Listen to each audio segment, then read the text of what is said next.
Mes compatriotes africains, jeunes, vieux, enfants, adultes, hommes et femmes, nous devons rompre avec cette fatalité qui veut que, depuis la nuit des temps, l'histoire de la chasse soit racontée du point de vue du chercheur. Une dictature de la pensée qui a installé durablement chez nous Africains des complexes profonds, puisque nous ne voyons qu'à travers le regard de l'ancien maître. Ainsi, avec la littérature de Tarzan par exemple, nous avons accepté l'idée du grand roi, de notre jeune, qui est d'ailleurs le seul à parler du langage des animaux. Avec les prêtres et autres religieux, nous avons intégré le fait que le diable est noir, que Dieu est blanc, le teint clair est meilleur, que nos religions étaient profanes et la manifestation du diable, et qu'il fallait s'en éloigner. La plupart d'entre nous avons intégré que nous sommes moins intelligents que le blanc. Nos sœurs et nos mamans ont intégré le fait que les perruques, les moumoules, longues, blanches, étaient plus beaux que leurs cheveux naturels. Il est venu le moment de sortir de cet obscurantisme.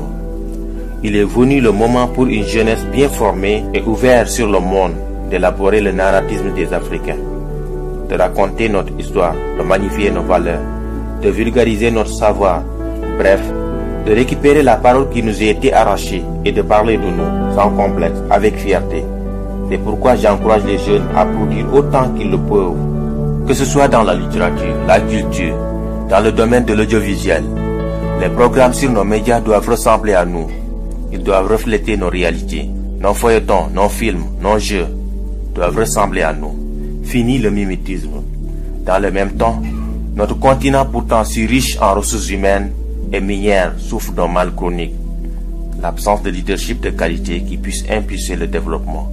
Pendant longtemps, les diplômés, les cadres se sont trop contentés de gagner leur vie dans de grosses structures, abandonnant trop souvent à des aventuriers, des voyous, des tout-poils, la gestion de notre bien commun, des politiques sans vergogne qui se sont enrichis plongeant nos pays dans l'abîme et le chaos. Il devient urgent pour cette jeunesse bien formée, avec de vrais rêves et réel potentiel, de s'engager en politique pour donner un cap à nos territoires. C'est eux qui doivent mettre un terme à cette pandémie qui fait plus de victimes que le paludisme, l'Ebola et le Covid-19. Il faut s'engager en masse en politique et travailler à changer les paradigmes. Il faut arrêter de laisser cette activité à des vieux, essentiellement mus par la volonté de rester aux affaires alors qu'ils n'ont aucun projet pour leur pays, alors que leur avenir est derrière eux.